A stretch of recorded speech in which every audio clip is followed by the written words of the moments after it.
माँ, माँ, क्या कर रही हो? कल हम सब पिकनिक चलने वाले हैं। मैं चाहता हूँ कि बहुत दिनों से आप घर से बाहर भी नहीं गई हैं, घर में ही रहती हैं, और जब हम सब लोगों के साथ पिकनिक मनाने चलेंगी तो आपका मन बहल जाएगा और साथ ही साथ आपको भी कुछ तरोताज़गी महसूस होगी। जब ये बात कावेरी अपने पुत्र रमेश की सुनती है तो वह मन ही मन प्रसन्न हो जाती है, क्योंकि बहुत समय हो गया है जब उसके पति का देहांत हो गया था, और पति के देहांत से पहले पति पत्नी दोनों ही एक साथ जहाँ कहीं भी जाना होता था जाते थे।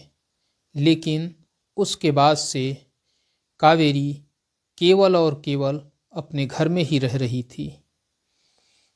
रमेश उसकी एकमात्र संतान थी और एकमात्र संतान की शादी हो चुकी थी।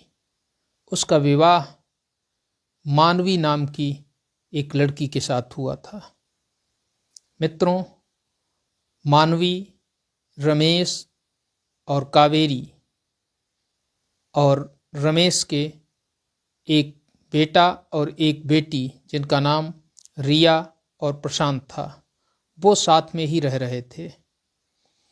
कावेरी मन ही मन प्रसन्न होकर के अपने कपड़े इत्यादि संभालने लगती है और सोचती है कि चलो कल जब पूरे परिवार के साथ बाहर जाएंगे, ढेर सारे लोगों को देखेंगे, मिलेंगे, वहाँ की जो स्थितियाँ होंगी उनको देख करके कम से कम मन के ऊपर जो एक बड़ा सा बोझ बना रहता है वह कुछ हल्का हो जाएगा।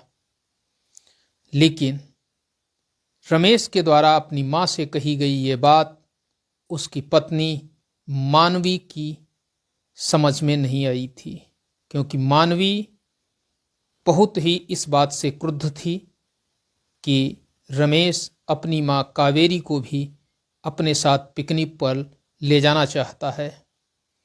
मानवी अंदर ही अंदर जल रही थी, क्योंकि वह रमेश के सामने अपनी सास कावेरी से कुछ भी नहीं कहती थी और ढेर सारा दिखावा करती थी। उसके दिखावे से रमेश को भी लगता था कि माँ के साथ कोई भी दुर्व्यवहार नहीं होता है और कावेरी अपनी बहू की हर बात मानती थी। कारण ये था कि वह उसकी एकमात्र बहू थी और वह नहीं चाहती थी कि उसके पति के गुजर जाने के बाद उसके बेटे रमेश की भी जिंदगी में कोई ऐसा परिवर्तन आए कि उसका घर विखंडित हो जाए। इसलिए कावेरी चुपचाप सब कुछ सहा करती थी। समय बदलता जा रहा था। धीरे धीरे मानवी की आदतों में सुधार आने के बजाय बदलाव आता जाता था। वो लगातार कावेरी को घर की नौकरानी से अतिरिक्त कुछ भी नहीं समझती थी। जब रमेश के द्वारा अपनी माँ कावेरी से पिकनिक जाने की बात कही गई तो उस समय तो मानवी ने कुछ नहीं कहा, लेकिन मानवी ने मन ही मन सोचा कि रमेश को ऑफिस जाने दीजिए, फिर हम इससे बात करते हैं। मित्रों, रमेश ऐसा कह कर के अपने ऑफिस चला जाता है और ऑफिस जाने के बाद वह शाम को ही आता था। और ज्यों ही ऑफिस जाने के लिए रमेश निकला, उसका टिफ़िन तैयार हो गया और तैयार करके मानवी ने दे दिया। रमेश ऑफिस चला गया। अब मानवी अपने बच्चों से कहती है, क्योंकि बच्चे अभी तक सो रहे हैं, वह बच्चों के पास जाती है और कहती है, रिया, प्रशांत, जल्दी उठो और तैयार हो जाओ, कल पिकनिक चलना है, आज ही अपना सारा होमवर्क कर लो। रिया और प्रशांत उठते हैं तो दोनों ही एकदम, बच्चों की आदत होती है, आपस में झगड़ा करने लगते हैं। रिया और प्रशांत आपस में नहाने के लिए झगड़ा करने लगते हैं। तब कावेरी उनको शांत करते हुए कहती है कि रिया, तुम हमारे बाथरूम में जाकर के स्नान कर लो। ज्यों ही कावेरी के मुख से अपने बाथरूम का विकल्प रिया के सामने रखा जाता है, त्यों ही मौका मिल जाता है मानवी को, और वह कहती है कि ऐ बुढ़िया, तेरी समझ में नहीं आया, तू मेरे बच्चों के बीच में क्यों पड़ जाती है? ये मुझे मैनेज करना है या तुझे मैनेज करना है? जब ये बात कावेरी सुनती है तो वह कहती है, बहू, दोनों आपस में लड़ रहे थे तो मैंने सोचा कि दोनों अलग अलग नहा लेंगे तो झगड़ा बंद हो जाएगा। मानवी कहती है, तुझको यही समझ में आता है कि हमारे बच्चे लड़ रहे हैं? अरे तू जो मेरे ऊपर बोझ है उसके बारे में तो कुछ समझ नहीं रही है, तू सब कुछ जानती है। चल फटाफट काम पर लग जा, अपना काम कर।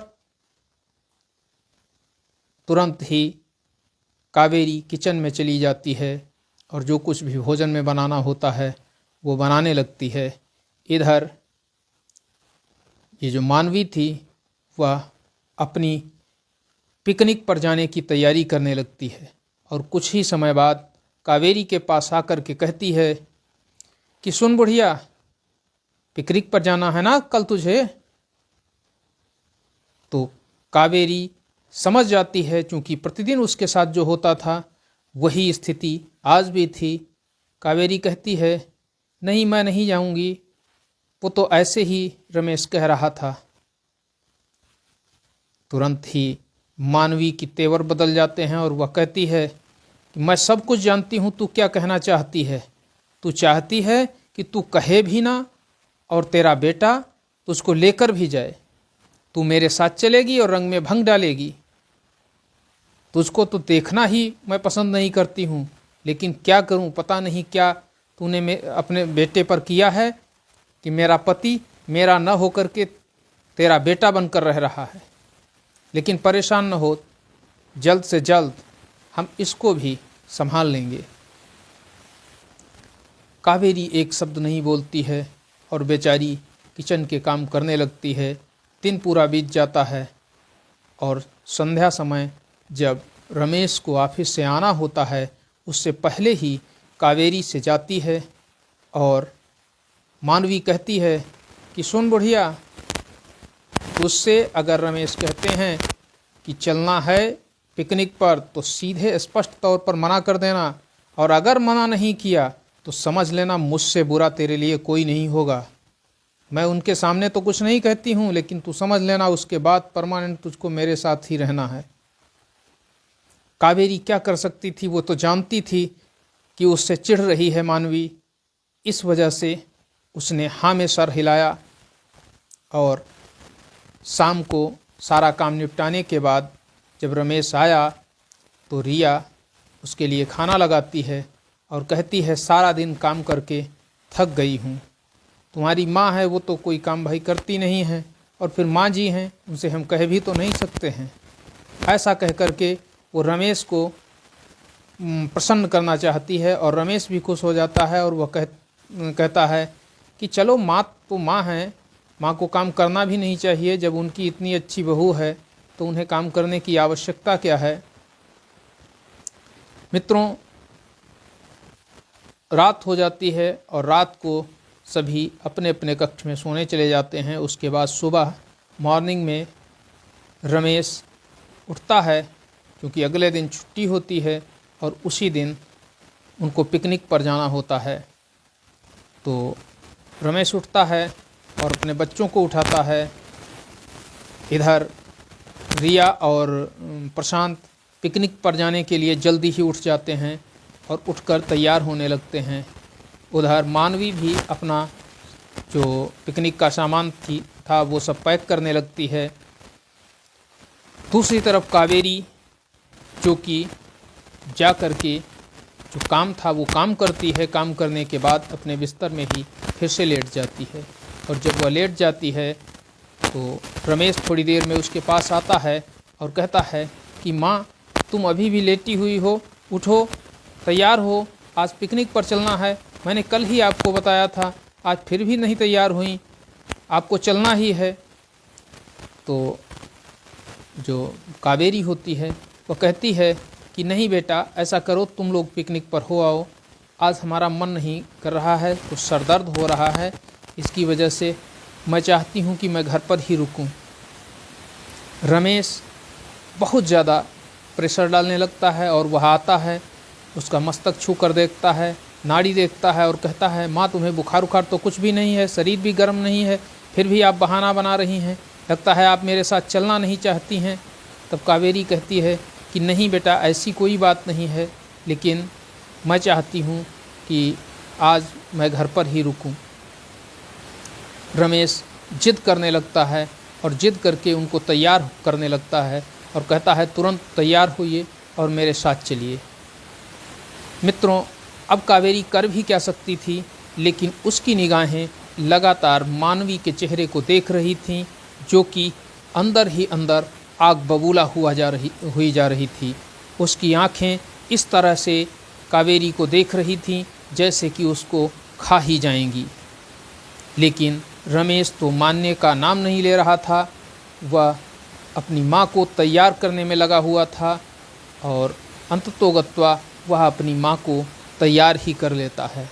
जब तैयार करवा लेता है और बाहर जाता है, कहता है, माँ मैं कुछ सामान गाड़ी में रख कर आता हूँ, तब तक आप बाहर निकलिए। इसी बीच मानवी को अवसर मिलता है और वह तुरंत ही कावेरी के कमरे में आती है और कहती है, बुढ़िया तेरी समझ में नहीं आया, तेरे पास कोई बहाना नहीं है, अगर बहाना नहीं बनाया तू साथ में चली तो ये समझ लेना तेरा वहाँ क्या हाल करूँगी मैं। अब कावेरी समझ चुकी थी कि मेरा इसके साथ जाना, पूरे परिवार के साथ जाना, ये कावेरी को, उसको मानवी को पसंद नहीं है। इसलिए दोबारा फिर जब रमेश आता है और कहता है कि माँ निकली नहीं आप अभी कमरे में ही हैं, तो वो ये जो मानवी है वो रमेश से कहती है, लगता है माँ को कोई काम याद आ गया होगा, इसीलिए माँ नहीं जाना चाहती हैं। कावेरी समझ चुकी थी कि वो ऐसा क्यों कह रही है। तभी उसकी बात समाप्त होने से पहले ही कावेरी बोली कि बेटा रमेश, हाँ मेरे पास बहू सही कह रही है, मेरे पास एक काम है और मैं उस काम को आज निपटा लेना चाहती हूँ। मैं चाहती हूँ वो काम कर लूँ और तुम लोग जाओ, पिकनिक हो आओ जा करके। लेकिन रमेश नहीं मानता है। वो कहता है, माँ कौन सा ऐसा काम है जो आज हमारे साथ चलने से ज़्यादा इम्पॉर्टेंट है। तब वो बताती है कि बेटा मेरी एक सहेली है, उसका एक स्वेटर है जो कि अधूरा बुना हुआ हमारे पास पड़ा है, मैं चाहती हूँ कि आज उसको मैं बुन दूँगी तो कल उसको दे दूँगी, और उसने एक दो बार कहा भी हमसे है। रमेश कहता है, माँ एक दिन में स्वेटर बुनना क्या ज़रूरी है, अगले दिन बुन जाएगा, लेकिन आज आपको हमारे साथ चलना ही चलना होगा। अब तो कावेरी के पास कोई भी उत्तर नहीं था कि वो कोई किस तरह से कौन सा बहाना बनाती, और बिना कोई बहाने आखिर चुपचाप तैयार हो जाती है। और जब वो चलने लगती है तो उसको निकलते देखते ही कावेरी वो मानवी अंदर तक जल जाती है और जैसे कैसे चल देती है। रमेश जाता है और माँ को गाड़ी में बिठाता है और उसी में मानवी और उसके दोनों बच्चे प्रशांत और रिया बैठे होते हैं। रमेश गाड़ी ड्राइव कर रहा होता है, लेकिन मानवी का चेहरा एकदम से फीका पड़ जाता है, क्योंकि उसके चेहरे में बदलाव हैं, क्रोध की लकीरें स्पष्ट नज़र आ रही हैं।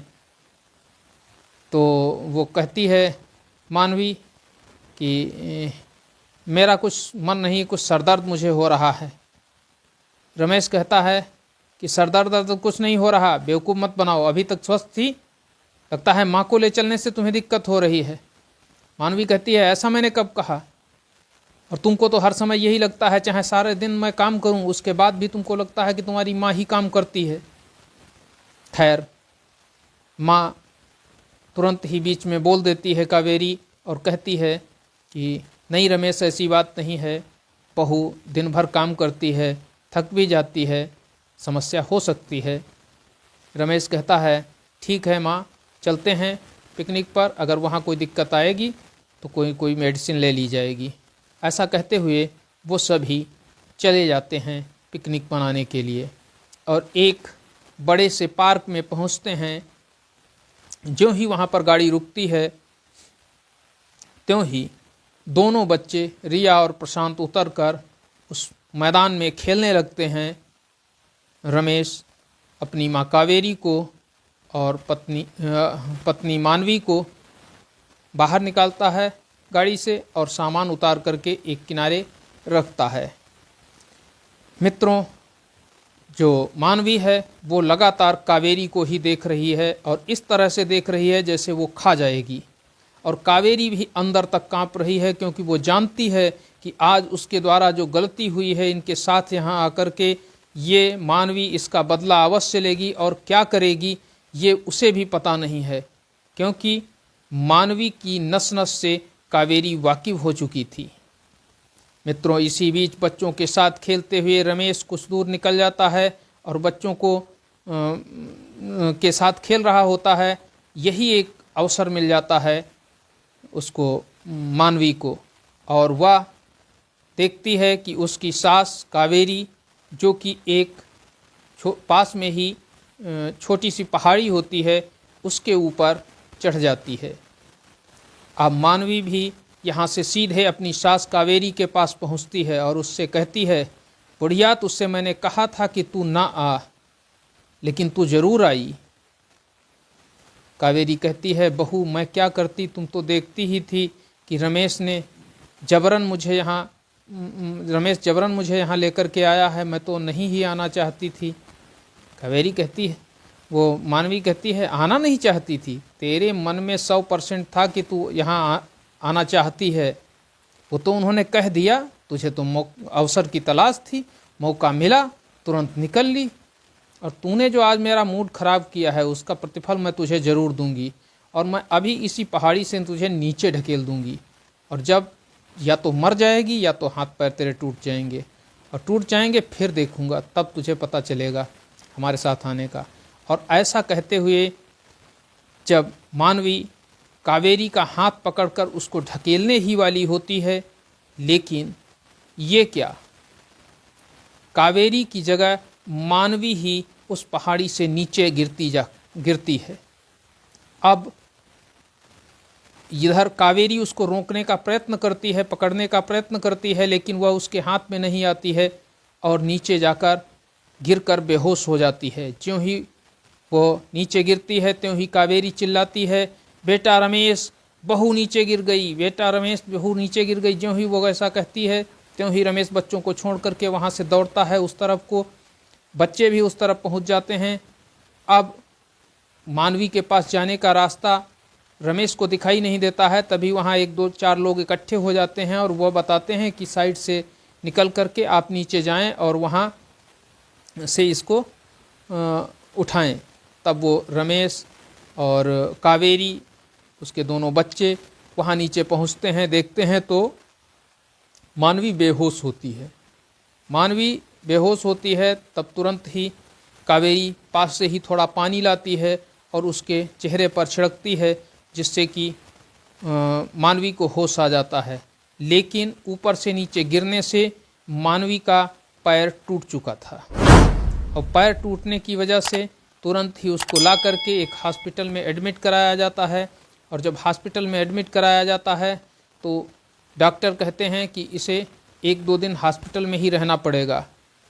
मित्रों, जब वो हॉस्पिटल में होती है तब कावेरी उसकी बहुत सेवा करती है, लेकिन मानवी को तो कावेरी ही नहीं पसंद थी तो उसकी सेवा कैसे पसंद आती। वह तो केवल और केवल कावेरी को दंडित करने का विचार कर रही थी। ऐसा कहते हुए शाम को उसने रमेश से कहा कि रमेश, तुम मेरे मायके फ़ोन कर दो, मैं अपनी माँ जी को बुला लूँगी और वो आएंगी तो सारा काम करेंगी, और सारा काम करने के लिए कोई होना भी चाहिए क्योंकि मेरा तो पैर टूट चुका है।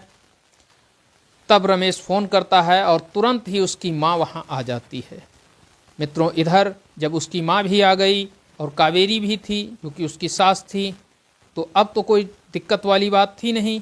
अगले दिन रमेश हॉस्पिटल से अपने ऑफिस चला जाता है और ऑफिस से कहता है फ़ोन पर मैं बात कर लिया करूँगा। इधर मानवी को यही मौका मिलता है कि उसकी जो माँ है मनोरमा, उसकी जो रमेश की सास है, वो मनोरमा और मानवी मिल कर के कावेरी को पूरी तरह से नौकरों की तरह ट्रीट करती हैं, हर बात पर उसको डांटती हैं। खैर, शाम को जब रमेश आता है तो डॉक्टर वगैरह कहते हैं कि भाई ऐसा करिए, प्लास्टर वगैरह मैंने कर दिया है, अब इनको ले जाइए, 1 महीने इन्हें आराम करने की आवश्यकता है। मित्रों, रमेश को मानवी बताती है कि मेरी माँ जब से आई हैं, अर्थात मनोरमा जी जब से आई हैं, तब से वो लगातार एक पैर पर चल रही हैं और सारा काम कर रही हैं। माँ जी की तो बात ही, वो तो अपने काम में ही बिजी रहती हैं और काम कर भी नहीं पाती हैं, ऐसा कहती है रमेश से, जिससे कि रमेश को लगे कि मेरी माँ कावेरी तो कोई काम नहीं करती हैं, उनको करना भी नहीं पड़ता है और इसी की ये माँ काम कर रही हैं। खैर, जब घर पहुँचती हैं, अब घर पहुँचने पर 1 महीने का समय होता है, पूरा 1 महीना दिन रात मेहनत करती है कावेरी, हर एक चीज़ का ख्याल रखती है मानवी का, क्योंकि वह आखिर जैसी भी थी उसकी तो बहू ही थी। उसके दुखी होने से उसके बेटे का परिवार दुखी हो रहा था, इस वजह से वह अपने दुखों को दबा करके भी उसकी हर तरह से सेवा कर रही थी। इधर मनोरमा जो कि मानवी की माँ थी, वह तो बस बैठ करके दिन भर गेम खेलती थी मोबाइल में, और जब रमेश आने वाला होता था तो उसको खाना खिलाने के लिए एकदम से तैयार हो जाती थी और कहती कि सारा दिन काम करते करते मैं तो बहुत थक गई हूँ और दामाद जी भोजन कर लीजिए। दामाद जी भी अत्यंत प्रसन्न हो रहे थे कि कम से कम जब से ये मानवी की माँ आई है तब से घर का सारा काम कर रही हैं, और होना भी चाहिए क्योंकि उनकी बेटी का पैर टूटा है, इस वजह से। अब ये कोई बताने वाला नहीं था कि मानवी के चोट लगी कैसे, वो कैसे गिरी। तो रमेश ने पूछा, कहा कि तुम गिरी कैसे, अच्छा ये तो बताओ।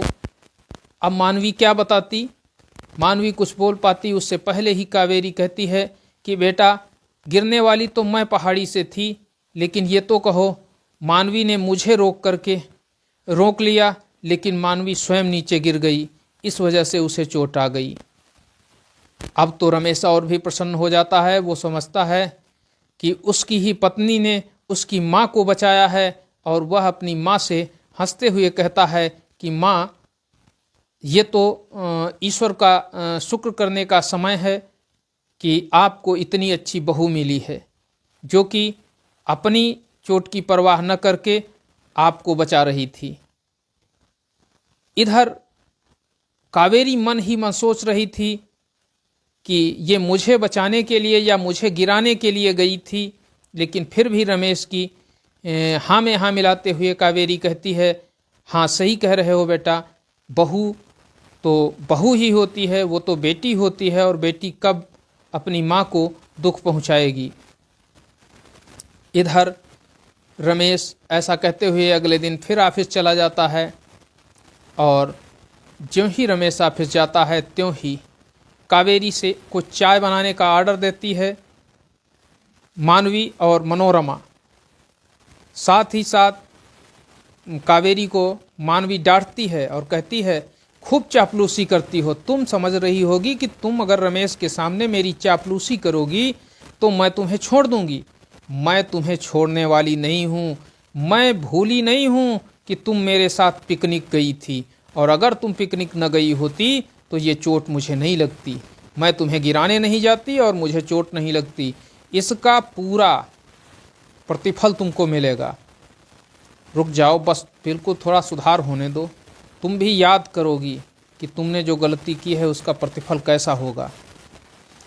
अब क्या कर सकती थी कावेरी, वो तो कुछ बोल भी नहीं रही थी, और वो चाहती भी नहीं थी कि वो बोले। वो तो सोचती थी कि अगर वो कुछ बोलेगी तो उसके ही बेटे का परिवार विखंडित हो जाएगा। लेकिन मित्रों, उसके बाद रमेश आता है और कावेरी अपने रूम में जाती है, और रूम में जा कर के अपने पति की फ़ोटो उठाकर फपक फपक कर रोने लगती है और उन दिनों को याद करते हुए कहती है कि आप तो चले गए लेकिन मुझे इस नर्क में जीने के लिए छोड़ गए। आज मेरे पास ये भी नहीं है कि मैं बहू को एक शब्द कह सकूं। अगर मैं कहती हूं तो बेटे का परिवार टूट रहा है और सारा दोष मेरे ऊपर ही आएगा कि मैंने ही बहू को सही ढंग से ट्रीट नहीं किया।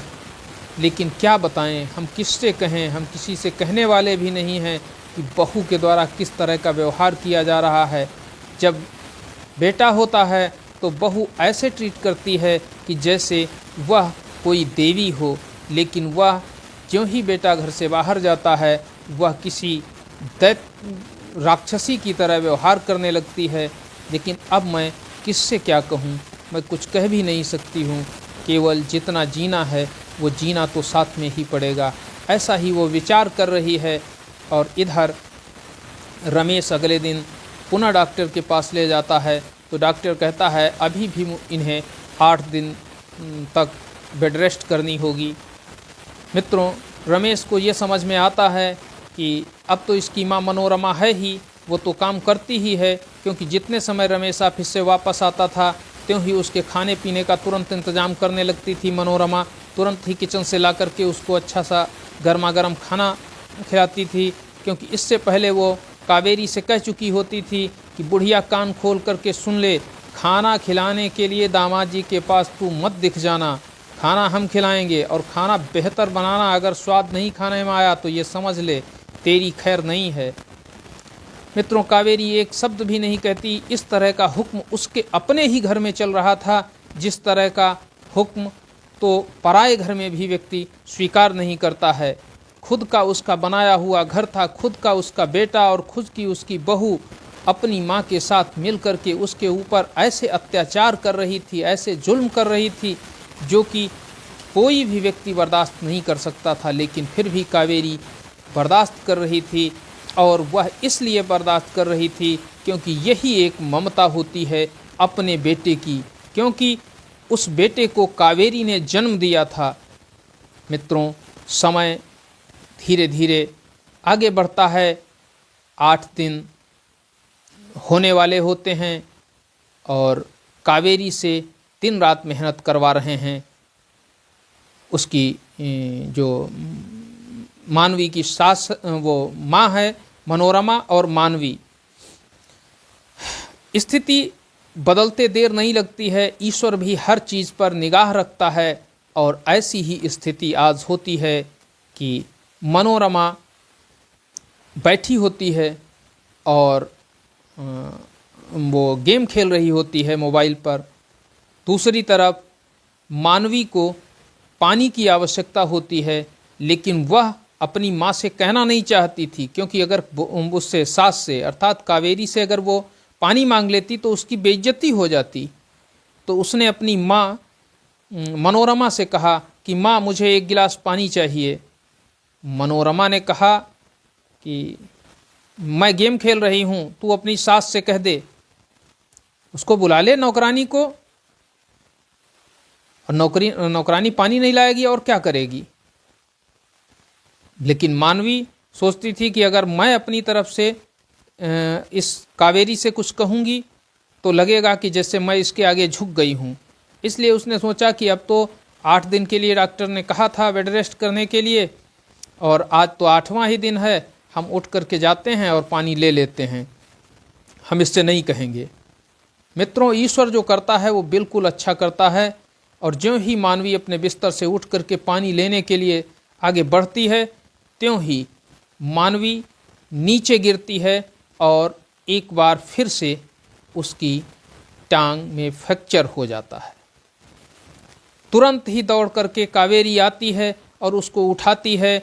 उसके लिए जो भी प्रबंधन करना होता था, जो भी मेडिसिन देनी होती थी, देती है। लेकिन इधर मानवी की जो माँ है मनोरमा, वह अपने गेम में मस्त होती है और कहती है कि रुकिए, अभी आधा घंटा और चलेगा, आधा घंटे में समाप्त हो जाएगा, उसके बाद मैं देखूंगी। अब एक भी शब्द मानवी बोल नहीं रही है कावेरी से, लेकिन कावेरी जो कुछ उसके लिए कर रही है वह उसे अच्छा लग रहा है। मित्रों, जब कावेरी फिर से उसको उठा करके उसके बिस्तर पर लेटा देती है, रमेश को फ़ोन करती है, रमेश आने ही वाला होता है, तभी ये मानवी कावेरी से कहती है कि तू चाहे जितनी मेरी सेवा कर, लेकिन मैं वो बात भूलूंगी नहीं जिसकी वजह से मुझे चोट लगी है। मुझे ठीक होने दे, तब मैं तुझे बताऊंगी कि इसका परिणाम क्या होगा। अब कावेरी ये समझ नहीं पा रही थी कि वो क्या करे।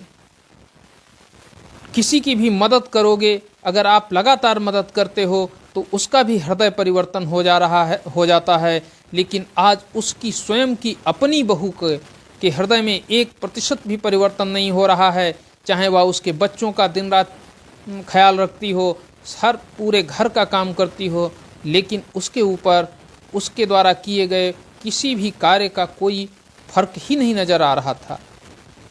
लेकिन फिर भी कावेरी ये सब कुछ चुपचाप सुन रही थी। मित्रों, रमेश आता है, उसको फिर से ले जाता है और फिर डॉक्टर कहते हैं कि फिर से अब इनको 1 महीने की बेड रेस्ट लेनी होगी। 1 महीने की बेड रेस्ट जब अगली बार होती है तो फिर से वो उसकी जो माँ होती है मनोरमा, वो तो कुछ करती नहीं थी, वो तो गेम खेला करती थी, बैठी रहती थी। तो मानवी की सेवा में कावेरी जुटी रहती है और हर तरह से उसकी सेवा करती है। लेकिन इसी बीच एक दिन ऐसा होता है कि रमेश आ जाता है और वो बाहर ही रुकता है, जबकि इधर मनोरमा कहती है मानवी से कि उस नौकरानी से कहिए खाना तैयार हो गया, दामाद जी आने ही वाले होंगे, थोड़ी ही देर में आ जाएंगे। मानवी कहती है, बुढ़िया खाना तैयार हो गया क्या?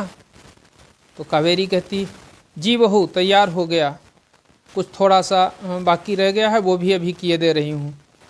तुरंत ही मानवी और मनोरमा दोनों ही उस पर टूट पड़ती हैं। बेटी तेरी समझ में नहीं आता है, तू क्या करती है, दिन भर खाती है और पड़ी रहती है, थोड़ा सा भी काम तुझसे नहीं होता है, और जब भी जो कोई भी काम बता दो तेरा आधा अधूरा ही रहता है। मित्रों, कावेरी एक शब्द भी फिर नहीं बोलती। वो जानती है कि अगर एक भी शब्द बोलूँगी तो ये जो बहू है उसकी मानवी, वह उसको माफ़ नहीं करेगी, क्योंकि मनोरमा मानवी की माँ है और वह अपनी माँ को इतना चाहती है कि वह कावेरी को एक क्षण के लिए भी माफ़ नहीं कर सकती थी। मित्रों, तभी मानवी और मनोरमा जो दोनों हैं वो कावेरी को अपशब्द कह करके डांट रही होती हैं, और इन सारी बातों को पहले से आ चुका रमेश सुन लेता है। और तभी कावेरी उसके पास पहुंचती है, मनोरमा के पास, उसको चाय देने के लिए। तो चाय हाथ में मनोरमा के पकड़ाती है ये कावेरी, और मनोरमा से वो चाय का कप छूट कर नीचे गिर जाता है, और ज्यों ही नीचे छूट कर गिरता है त्यों ही उस कप के गिरने से कावेरी के भी चोट आ जाती है हाथ में। नहीं हाँ, गिरता है, कावेरी की चोट नहीं आती है। और कावेरी चाय दे कर के जाती है और तलने के लिए तेल कढ़ाई में गर्म हो चुका होता है। इसी बीच दालमोट अब कम पड़ गई थी इधर मनोरमा और उसके मानवी के पास। तो मानवी तो लेटी हुई थी, मनोरमा जाती है और जब किचन में जाती है दालमोट निकालने के लिए, इसी बीच ऊपर से बेलन उस कढ़ाई में गिरता है और कढ़ाई से जो खौलता हुआ तेल होता है वह तेल गिर जाता है इसकी कावेरी के हाथ के ऊपर। कावेरी का पूरा हाथ जल जाता है। रमेश अभी बाहर खड़ा ये सारा दृश्य जो हो रहा था उसको सुन रहा था और चुपके से देख भी रहा था। त्यों ही उठती है वो मानवी और दौड़ कर जाती है और तुरंत ही उस पर मरहम लगाती है और कहती है कि चलो चलो उठो उठो माँ जी, उधर बैठो चल करके आप। तो वो कावेरी समझती है कि लगता है हमें चोट लगने से मानवी के अंदर कोई परिवर्तन आया है, और जब उसके अंदर मानवी के द्वारा इस तरह के सब कहे जाते हैं त्यों ही मनोरमा कहती है, बड़ी इसकी केयर करने लगी, अभी तक तो इसको बुढ़िया बुढ़िया कह करके डांटती रहती थी, दिन भर सारा काम नौकरानी की तरह करवाती थी, और अब तो बड़ा इससे प्रेम आने लगा है। तो मानवी कहती है, माँ इससे प्रेम नहीं आ रहा है, अगर इसका जला हुआ हाथ मेरे पति रमेश ने देख लिया तो वह हमसे बार बार क्वेश्चन करेंगे, इसलिए मैं चाहती हूँ कि इसको बैठाल दूँ, जिससे कि यह अपना ये जला हुआ हाथ बचाए रखे, और कुछ भी मुँह से मत निकालना जब रमेश आए, और ध्यान रखना उनके सामने ये मत बताना और कहना कि तेरी ही गलती से ये सब कुछ हुआ है। मित्रों, रमेश सब कुछ सुन रहा है। इसी बीच दरवाज़ा खटखटाता है फिर से बाहर जा कर के रमेश, और ज्यों ही दरवाज़ा खटखटाता है त्यों ही अंदर मानवी और ये मनोरमा समझ जाती हैं कि रमेश आ गया है। तुरंत ही दरवाज़ा खोलती है मनोरमा और रमेश अंदर जाता है। अंदर जाता है तो उसके लिए भोजन का प्रबंधन होने लगता है। रमेश सीधा अपनी माँ के पास जाता है और माँ से कहता है, माँ क्या बात है, तुम लेटी हुई हो? तो वो कहती, कुछ नहीं बेटा, कुछ नहीं, ऐसा कुछ नहीं है। लेकिन रमेश वो चादर हटाता है तो देखता है कि उसकी माँ का हाथ जला हुआ है। ज्यों ही जला हुआ हाथ अपनी माँ का देखता है तो उसका खून खौल जाता है, क्योंकि उसको तो सारी घटना पहले से ही ज्ञात हो चुकी थी। लेकिन इसी बीच मानवी कहती है कि ये मेरी माताजी खाना बना रही थी और इसी बीच माँ जी किचन में पहुँच गईं और उनके द्वारा बेलन गिरा, जिससे उन्हीं के हाथ पर ये छींटे पड़ गईं। तुरंत ही मानवी की बात के समर्थन में ही कावेरी कहती है कि हाँ बेटा, ऐसा ही हुआ, इसमें किसी अन्य की कोई गलती नहीं है, ना ही बहन जी की कोई गलती है और ना ही बहू की कोई गलती है, ये मेरी गलती से ही हुआ है। और बहू ने तो उठ कर के हमारे ये मरहम भी लगाया है और हमें टैबलेट भी दी हैं जिससे कि पेन ना हो। मित्रों, रमेश अपनी माँ के चेहरे को देखते हुए रोने लगता है और रोते हुए कहता है कि माँ, तुम जो ये झूठा ढांढस मुझे बंधा रही हो, अब ढांढस बंधने वाला नहीं है, क्योंकि मैं सब कुछ जान चुका हूँ।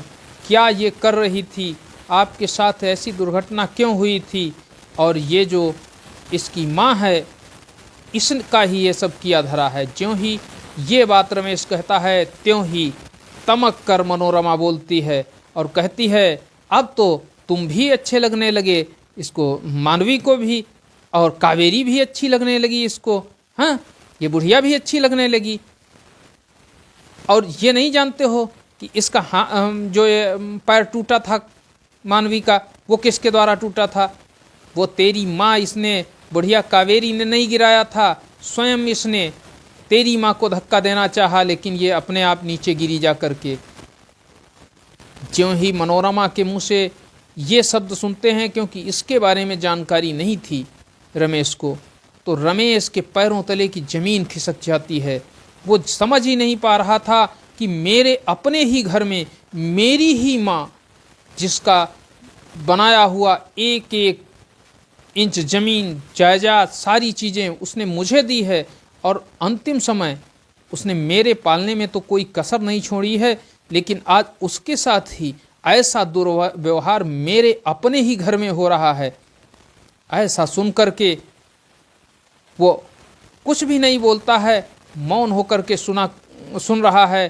त्यों ही मनोरमा से मानवी कहती है कि अब चुप भी करो माँ, जब से आई हो तब से गेम ही खेल रही हो, काम तो मेरी माँ ने किया है। अच्छा, तेरी माँ हो गई, अभी तक ये नौकरानी थी, अब ये तेरी माँ हो गई, मैं तेरी माँ नहीं रही, ऐसा मनोरमा बोलती है। तो ज्यों ही मनोरमा के चेहरे को रमेश देखता है तो रमेश की आंखों में अंगारे निकल रहे होते हैं, और वह कहता है कि तुरंत अपना सामान उठाओ, तुरंत दफ़ा हो जाओ, तुम दोनों माँ बेटियों यहाँ से तुरंत दफ़ा हो जाओ, तुम्हारी कोई आवश्यकता नहीं है, आज के बाद मेरे घर के अंदर तुम दिख मत जाना, कोई लोग, निकल जाओ, तुरंत निकल जाओ। अगर एक क्षण भी रुकी तो मैं मजबूर हो जाऊंगा कि धक्के मार कर तुमको घर से बाहर निकाल दूं। मित्रों, मनोरमा तो अपना सामान उठाती है और घर से निकल लेती है, लेकिन मानवी अब समझ चुकी थी कि अब उसका कुछ भी होने वाला नहीं है, और वह अपनी सास कावेरी के पैरों में गिरकर माफ़ी मांगने लगती है। और कावेरी वो तो माँ थी और वह उसे माफ़ कर देती है, लेकिन रमेश इस बात से बहुत आहत होता है और कहता है कि माँ, तुमने इस दुष्टा को माफ़ कर दिया। अरे इसका कोई एक भी लक्षण जो मैंने सुने हैं, एक भी लक्षण माफ़ करने वाला नहीं था। ये आपकी बहू होकर के आपके ऊपर सास नहीं, जालिम सास की तरह आपके ऊपर हुक्म चलाती थी, और उसके बाद भी आपने एक क्षण में ही से माफ़ कर दिया।